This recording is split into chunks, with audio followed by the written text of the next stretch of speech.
भारत में कोरोना संक्रमण का आंकड़ा एक बार फिर से तेजी ले चुका है, जिसे लेकर विशेषज्ञ दूसरी लहर की आशंका जता रहे हैं। यूरोपियन देशों में भी हालात कमोबेश इसी ओर इशारा कर रहे हैं।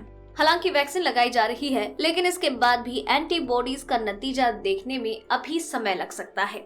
इस बीच ये भी माना जा रहा है कि कोरोना वैक्सीन के यही 2 डोज काफी नहीं होंगे, बल्कि बूस्टर भी लगाना होगा।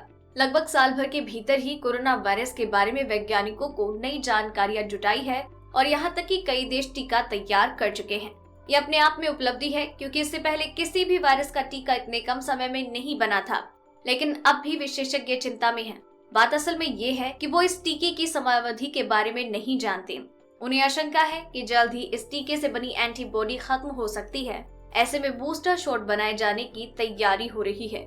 बूस्टर शॉट वैसा ही होता है जैसे कि आपने कोई कोर्स कर लिया हो, लेकिन समय के साथ उसमें कोई अपग्रेडेड चीजें आ गई हों। तब अपनी जानकारी दुरुस्त रखने के लिए आपको वो भी जानकारियां जुटानी होती है। बूस्टर भी इसी फॉर्मूला पर काम करता है। फिलहाल दुनिया में ज्यादातर कोरोना वैक्सीन दी जा रही है, उनके 2 डोज कुछ समय के अंतराल पर मिल रहे हैं। ये दोनों डोज मिलकर प्राइम डोज कहलाएंगे। इनके बाद भी अगर कोई डोज साल भर या उससे भी ज्यादा समय के बाद लगवाने को कहा जाए तो उसे बूस्टर कहा जाएगा। मिसाल के तौर पर बच्चों के लिए कई वैक्सीन में बूस्टर अनिवार्य होता है ताकि एंटीबॉडी कमजोर ना पड़े।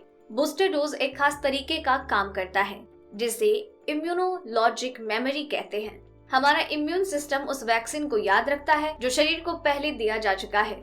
ऐसे में तयशुदा समय के बाद वैक्सीन की छोटी खुराक यानी बूस्टर का लगना इम्यून सिस्टम को तुरंत सचेत करता है और वो ज्यादा बेहतर ढंग से प्रतिक्रिया देता है। टीकाकरण की प्रक्रिया के दौरान 60 के दशक में विशेषज्ञ इस नतीजे पर पहुंचे कि एक ही बार में वैक्सीन की बड़ी खुराक डालने पर शरीर की रोग प्रतिरोधक क्षमता इस ढंग से प्रतिक्रिया नहीं करती। वही खुराक को अगर छोटे छोटे हिस्सों में कुछ कुछ समय के बाद दिया जाए तो शरीर में ज्यादा बेहतर ढंग से एंटीबॉडी विकसित हो पाती है। ये वैसा ही है जैसे एक बार में ज्यादा खा लेना बीमार कर सकता है, जबकि नियमित अंतराल पर थोड़ा थोड़ा भोजन शरीर के लिए फायदेमंद होता है। तो बूस्टर भी इसी तरीके से काम करता है। अगर आपको ये रिपोर्ट पसंद आई तो इसे लाइक और शेयर करें। साथ ही अपने व्यूज हमें कमेंट करके जरूर बताएं। सब्सक्राइब करें हमारा चैनल ऐसी ही लेटेस्ट और इंटरेस्टिंग न्यूज के लिए।